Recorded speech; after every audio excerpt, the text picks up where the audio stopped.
some of them with sharp teeth and bite force of over 2,000 pounds. The White Cross stood alone on Highway 49, just past the burned-out gas station where they found him. Father Michael Brennan hammered it into the red Arkansas clay himself, the wood splintering under his calloused hands, while rain mixed with something else on his face. 23 years old, that's all Jacob got.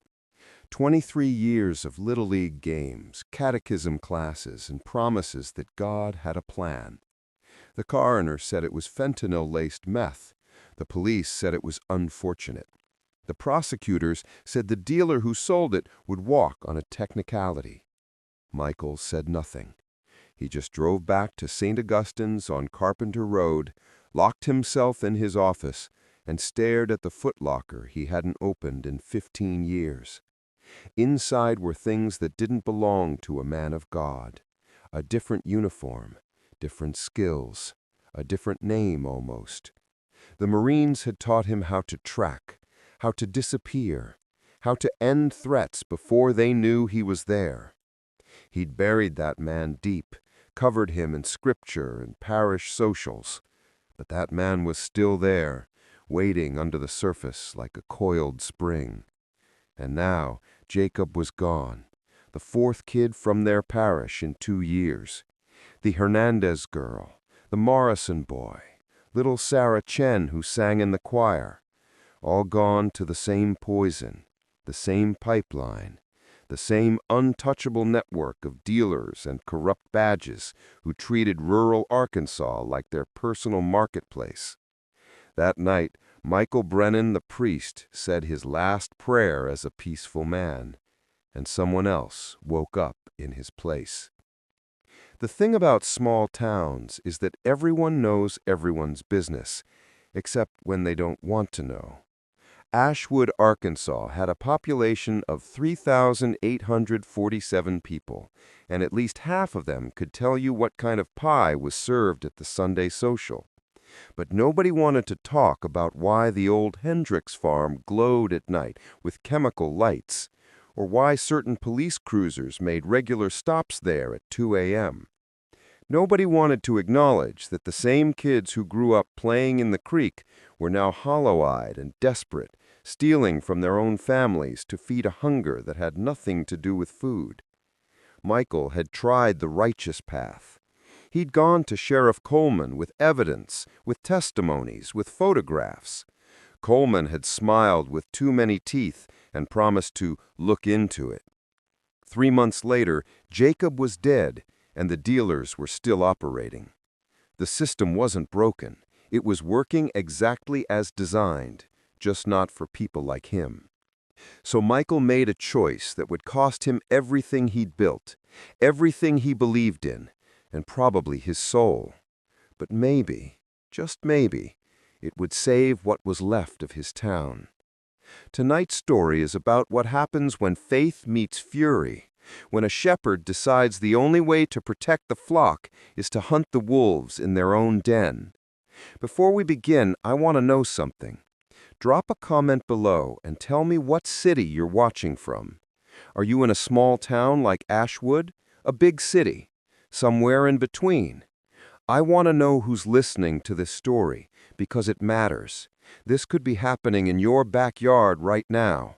So let me know where you are, and let's dive into the dirt roads of Arkansas, where one man decided that forgiveness had limits.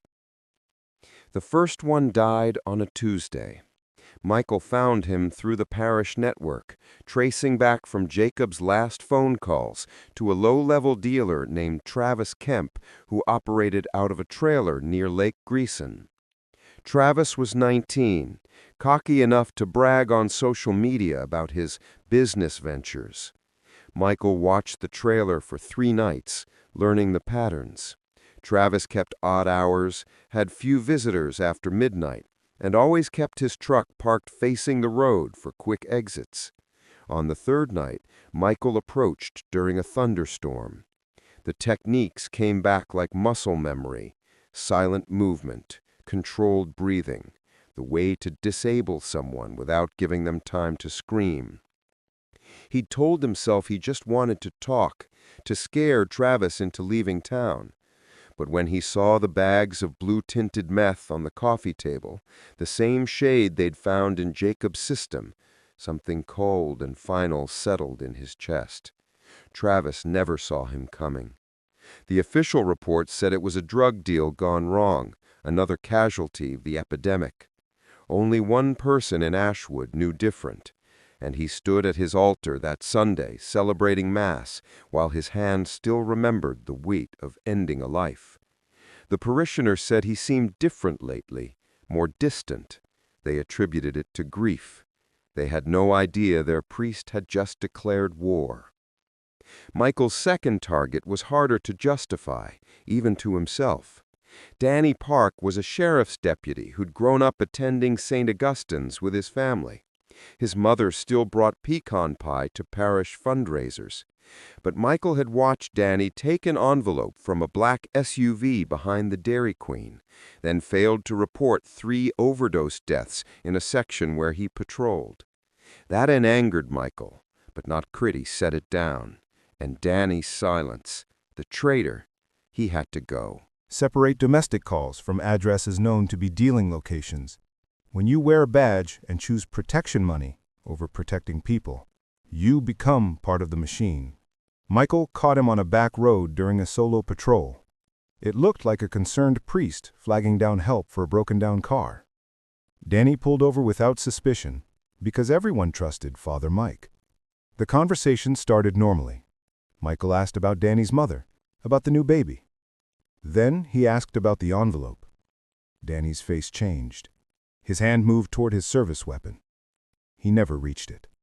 Michael had been trained to disarm threats faster than thought, and 15 years hadn't eroded that training as much as he'd hoped. Danny went for backup on his radio. Michael stopped him. What happened next wasn't combat. It wasn't self-defense. It was execution. Cold and calculated. Because Danny Park had helped poison his son for money.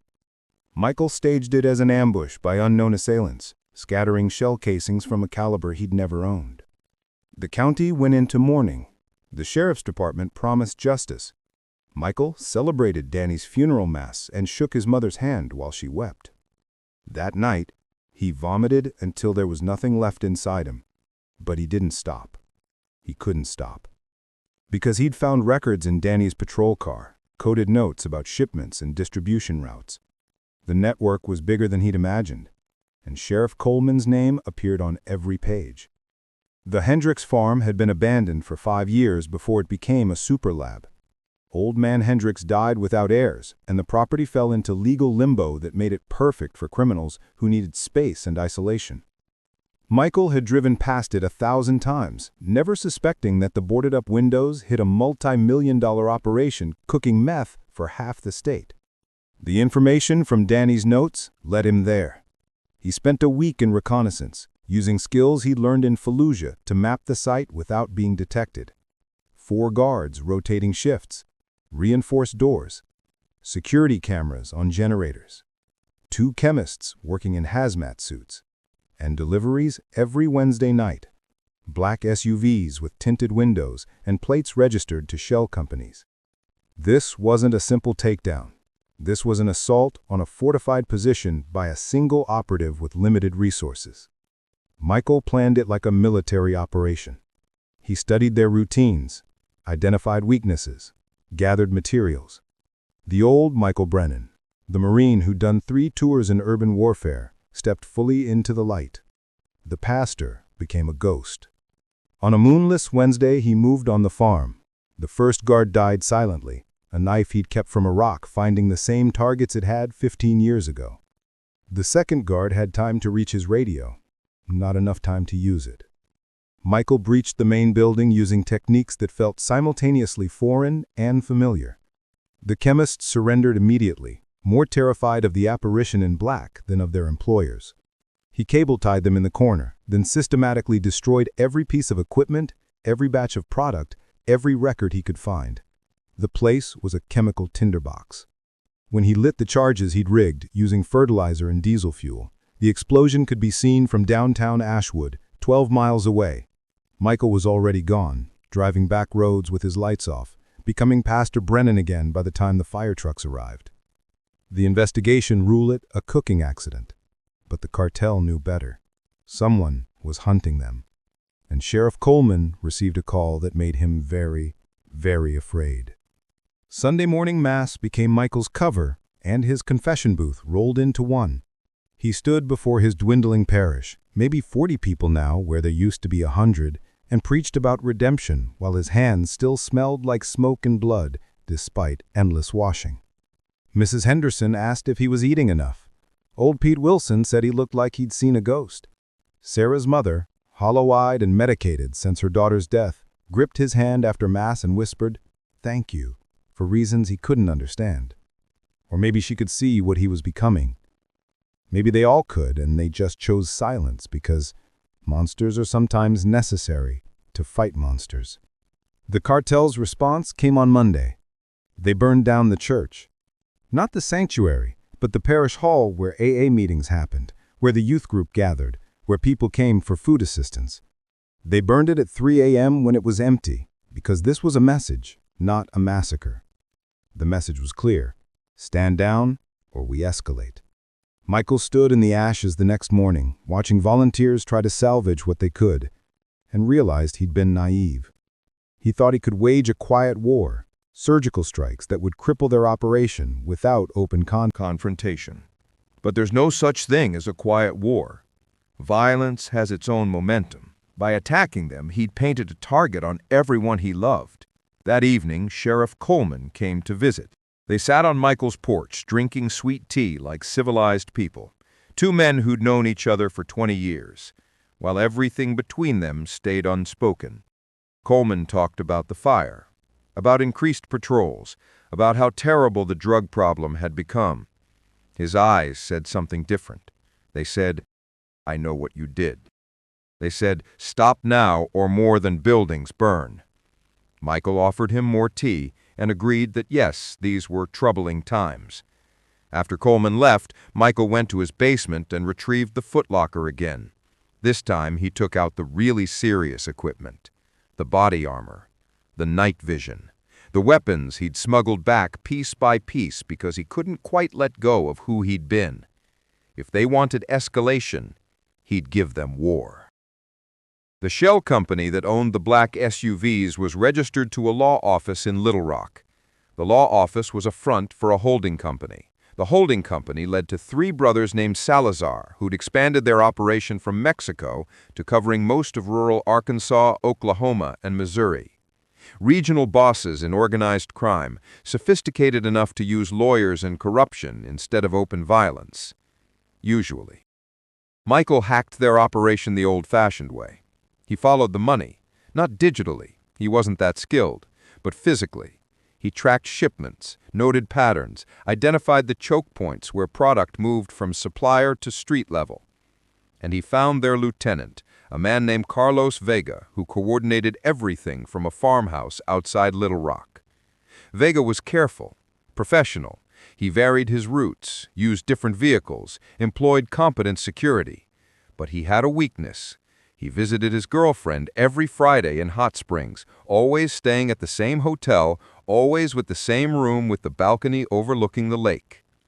Michael drove to Hot Springs with a rifle he'd built from untraceable parts. He'd never been a sniper in the service, but he'd qualified expert marksman, and some skills don't fade. The shot was 200 yards, which was nothing. The hard part was living with it. Taking a life in the heat of combat, even cold combat, was different from this. This was premeditated assassination. This was terrorism, if he was honest with himself. But Vega had overseen the distribution network that killed Jacob, Sarah, the Hernandez girl, dozens of others. His organization had corrupted cops, intimidated witnesses, and treated human lives like spreadsheet entries. The rifle kicked. Vega dropped. Michael was packed and gone before the screaming started. He drove back to Ashwood with the radio off, alone with his thoughts and his sins. When he arrived, there were 3 black SUVs parked outside his house, men in expensive suits waiting on his porch. This was it. The moment where it ended, one way or another. Michael grabbed the pistol from his glove box, said a prayer he wasn't sure anyone was listening to anymore, and walked up to face whatever came next. The lead man smiled. "Pastor Brennan, we need to talk about Sheriff Coleman, because we think you and we might want the same thing." The Salazar brothers weren't stupid. They'd done their research after the farm burned and their lieutenant died. They knew about Michael's service record, about his son, about the timeline that connected everything. And they'd reached a surprising conclusion. Michael wasn't their enemy. Sheriff Coleman was. The lead brother, Mateo Salazar, sat in Michael's living room like they were discussing a church fundraiser. He explained it simply. Coleman had been skimming, taking their money, their product, providing inadequate protection. Worse, his sloppy corruption had drawn federal attention. The DEA was building a case. If Coleman went down, he'd take them all with him. But if Coleman had an accident, if certain evidence disappeared, everyone won. The cartel got their corrupt sheriff replaced with someone more competent. The feds lost their case, and Michael got justice because Coleman had personally ensured the dealers who sold to Jacob walked free. It was a devil's bargain. Michael knew that. Accepting meant becoming what he'd spent his life opposing, a criminal, a murderer for hire, a tool of the same organization that had destroyed his community. Refusing meant Mateo walked out and Michael probably died within the week, along with anyone else the cartel deemed necessary. He thought about Jacob, about Sarah singing in the choir, about all the kids he'd buried while Coleman looked the other way. "Coleman dies," he said. "But then you leave Ashwood completely. You close down operations here, you don't recruit locally, you don't sell here. You make this county a dead zone for you." Business. That's my price. Mateo considered it. Ashwood was small potatoes, more trouble than profit lately. Agreed. But you do it in a way that ends the federal investigation. Make it look like Coleman was the mastermind, and he destroyed evidence before taking his own life. Michael nodded. He'd already damned himself. Might as well finish the job. Mateo left behind a folder with Coleman's schedule, his security protocols, and the location where he kept his insurance policy, copies of everything he had on the cartel, in case they ever turned on him. 1 week later, Sheriff Coleman's house exploded from a gas leak. Investigators found his body in the basement, along with burned documents that forensic accountants would eventually connect to drug trafficking.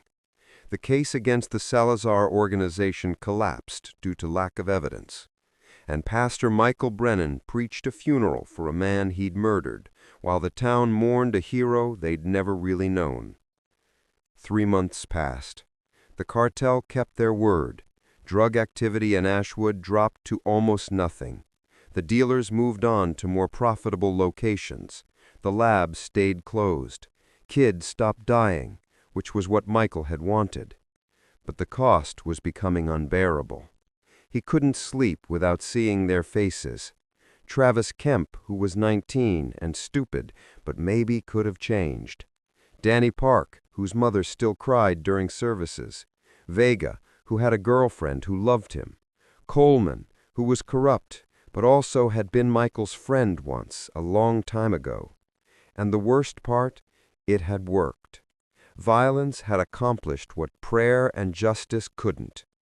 The question that haunted Michael was whether that made it right or made him a monster. His congregation noticed the change. He'd always been a passionate preacher, but now there was something desperate in his sermons. He talked about forgiveness like he was trying to convince himself it existed. He spoke of redemption as if it were a place he could no longer find. Attendance kept dropping. People moved away or stopped coming.